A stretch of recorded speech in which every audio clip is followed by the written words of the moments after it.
Vamos juntos, patriotas! Dessa vez, o palco foi o programa do Pedro Bial, e quem esteve lá foi o atual secretário de Segurança Pública de São Paulo, Guilherme Derrite. Bial tentou, como de costume, impor suas narrativas já conhecidas da velha imprensa.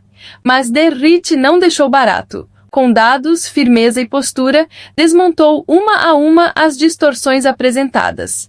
Falou sobre o combate ao crime, os avanços da polícia paulista e, claro, colocou a verdade à frente da ideologia. Esse é o tipo de confronto que a esquerda não gosta de ver, porque mostra que quando o discurso encontra a realidade, o discurso cai por terra. Fica até o final, porque esse vídeo está cheio de trechos imperdíveis e verdades que a mídia insiste em esconder. Vamos receber o secretário de Segurança Pública de São Paulo, Guilherme Derrite.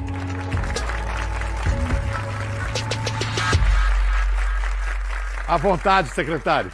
Muito obrigado. Prazer estar aqui, obrigado. Você já fez 40 anos? Fiz em outubro do ano passado. Caramba, é muito jovem. Eu não me acostumo com essas autoridades jovens. Mas já tem cabelo branco, né? Tenho, graças à secretaria. Graças à secretaria? Não foi a rua e o enfrentamento do crime, não? Um pouco de cada. Posso imaginar.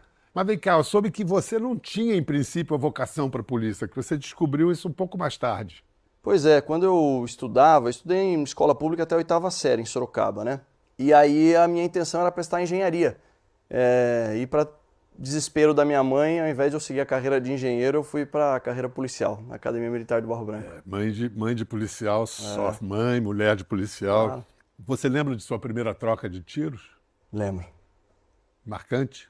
É impactante, porque eu costumo falar, Biel, que é a única profissão no mundo que se faz um juramento que jura defender uma pessoa que sequer a gente conhece, mas arriscando sua própria vida. E não é uma situação confortável para nenhum policial. Até por isso, aqui em São Paulo, já há muitos anos, todos os policiais que se envolvem em ocorrências de gravidade, tendo resultado o confronto, a morte da pessoa ou não, o policial ele é afastado, passa por um período de retomada, que é uma resiliência para ver se está psicologicamente preparado. Na sua época na rota não tinha isso? Tinha. Tinha isso? Tinha. Eu falo para todo mundo, policial nenhum sai de casa querendo trocar tiros, querendo tirar a vida de uma pessoa, mas infelizmente é o mundo que a gente vive. E aí você entra numa outra troca de tiros, que é a política, né? Política. Caramba! E um político desonesto, um político corrupto, pode matar mais que bandido, né? Muito mais. Sem dúvida alguma. Perigosíssimo o poder, né? Mas sabe que a minha entrada na polícia e na política, ela tem exatamente o mesmo pressuposto, o mesmo princípio, é o ideal de mudança.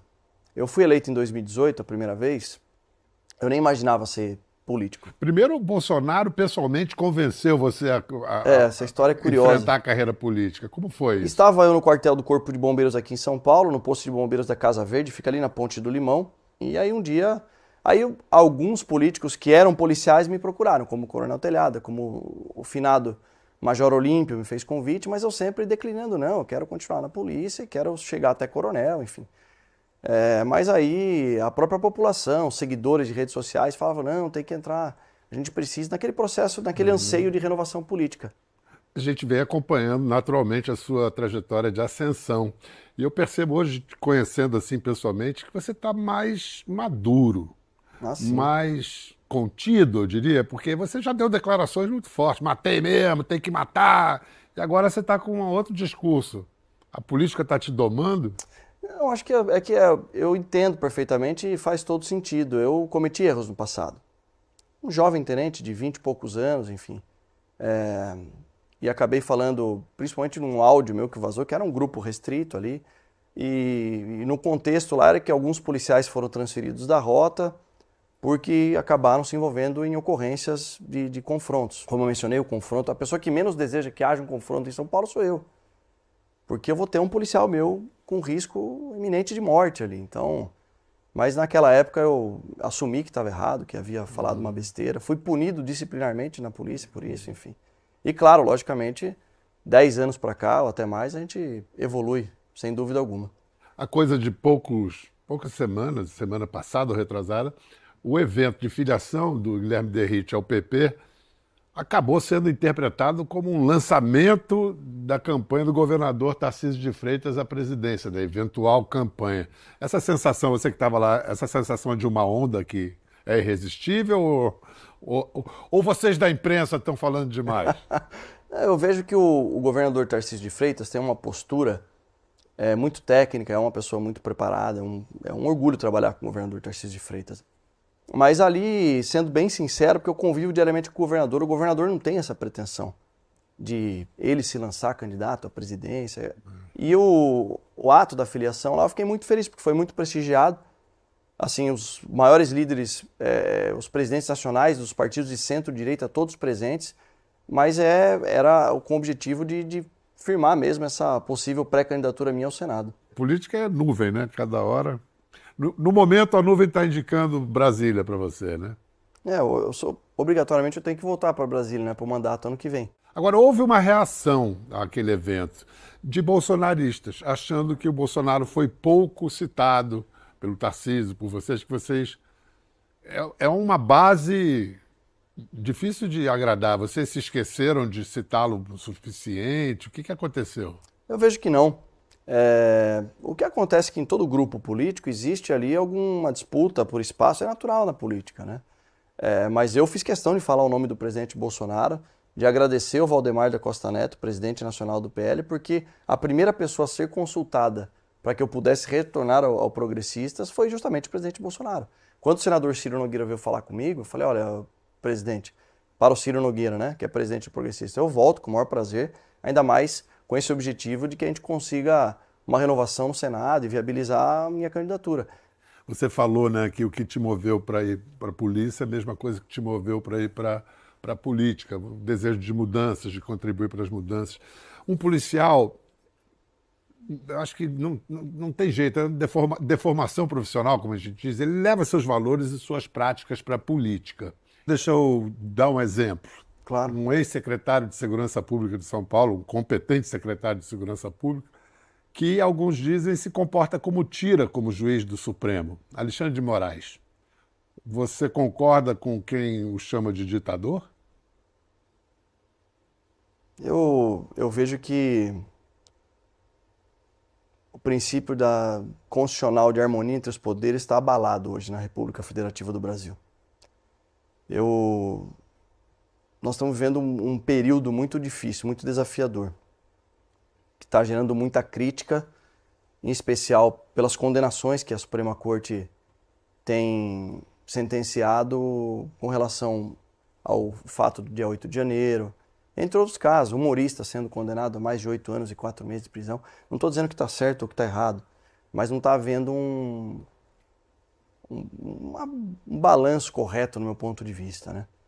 Eu acho que os poderes eles têm que viver em harmonia e hoje, infelizmente, está se sobressaindo o Poder Judiciário sobre os demais poderes. Acho que o Congresso Nacional, muitas vezes o Congresso Nacional, por negligência do Congresso, é que há um ativismo judicial, é que há um avanço em pautas que não deveriam acontecer. Na prática, o que o Bolsonaro, seus apoiadores e aliados estão fazendo, você faz parte disso porque você é um possível, provável candidato ao Senado, é ser maioria no Senado para, eventualmente, encaminhar impeachment de juízes do Supremo e anistia dos envolvidos no 8 de janeiro. Você partilha dessas ideias, dessas propostas? Eu partilho que tem que existir freios e contrapesos. E compete ao Senado Federal realizar essa missão constitucional que foi prevista lá atrás. A nossa Constituição foi desenhada, escrita, primeiro para ser parlamentarista, aí mudou de última hora para o presidencialismo. Aí hoje a gente vive o presidencialismo de colisão. Mas compete ao Senado realmente realizar esse tema de freios e contrapesos, que é difícil, porque exclusivamente compete ao Supremo Tribunal Federal processar e julgar os membros do Congresso Nacional, deputados e senadores. E os deputados e senadores realizar freios e contrapesos. Então, agora falando especificamente sobre o caso da anistia, eu creio que o princípio constitucional da individualização da conduta que não está sendo respeitado. Não é razoável a gente imaginar que todos aquelas pessoas que estavam lá nas manifestações no 8 de janeiro realmente praticaram atos para serem condenados a 17 anos de prisão, 14, 15 anos de prisão. Acho que isso gerou uma comoção até daqueles que não concordam eventualmente com o Bolsonaro ou com o bolsonarismo, assim dizendo. Quem entrou, invadiu sede de poder, realizou depredação, dano ao patrimônio, obviamente tem que ser julgado, processado e condenado por isso. Agora as pessoas que estavam lá, tem gente lá que não sabia nem o que estava, nem que haviam destruído o setor então, tal. Você não defende uma anistia geral, mas uma individualização. Claro, Bial, e não sou nem eu que defendo. Isso é um princípio constitucional, da individualização da conduta. Vou mostrar uma proposta que você fez no seu primeiro mandato como deputado federal, que se tivesse ido em frente teria sido pior para o pessoal do 8 de janeiro. Vamos lembrar. Concordando. Acho que o que falta para o Brasil é justamente esse sentimento de respeito ao país, à nação que a gente vive. Você também pediu... E também não concordo com o fechamento de Congresso, óbvio. Ali o presidente Rodrigo Maia falou aquilo lá e eu concordo com ele. Óbvio que eu não concordo com o fechamento de Congresso. Aí você acaba com qualquer possibilidade de aperfeiçoamento da democracia. Não existe você acaba com a democracia. Claro. Você, como deputado, também pediu modificações na lei de terrorismo, entre aspas, um ou mais indivíduos que pretendendo, calculando ou devendo saber provocar terror social ou generalizado expõe a perigo pessoa, patrimônio e a paz pública. Figurasse essas propostas, a situação dos réus de 8 de janeiro iria se agravar. Pode ser que sim. Aí cada conduta tinha que ser avaliada, mas em razão dessa legislação, salvo engano, é o PL 149, que eu fui relator na Comissão de Segurança Pública. Eu estava pensando naqueles casos de crimes ultraviolentos. Nós tivemos em Araçatuba, no final de 2022, um pouco antes da nossa gestão. Aliás, foi a última ocasião que teve no estado de São Paulo isso. Na nossa gestão nós não tivemos. Mais de 20 criminosos armados, com 10 veículos blindados, com fuzis, com .50, capaz de derrubar um helicóptero, até mesmo um avião. Eles fecharam todas as vias da cidade, explodiram caixas eletrônicos. O nosso ordenamento jurídico não classifica esse tipo de ação como uma ação terrorista. Então era pensando nesse caso, exatamente, que precisa da classificação do crime de terrorismo, aí sim, com agravamento da pena, sem a possibilidade de progressão do regime de cumprimento de pena. Enquanto a esquerda tenta pintar um Brasil distorcido, a realidade vem à tona quando alguém como Guilherme Derrite fala. Ele não apenas respondeu, ele desmascarou. E isso, meus amigos, incomoda. O que vimos no programa do Bial foi mais do que uma entrevista. Foi um embate entre fatos e narrativas. E mais uma vez ficou claro de que lado está a verdade. Se você também está cansado da manipulação e quer um país seguro, com ordem e respeito à lei, compartilhe esse vídeo, curta e se inscreva. Vamos espalhar o que a velha mídia não mostra, porque aqui a gente fala o que eles tentam calar. Vamos juntos, patriotas!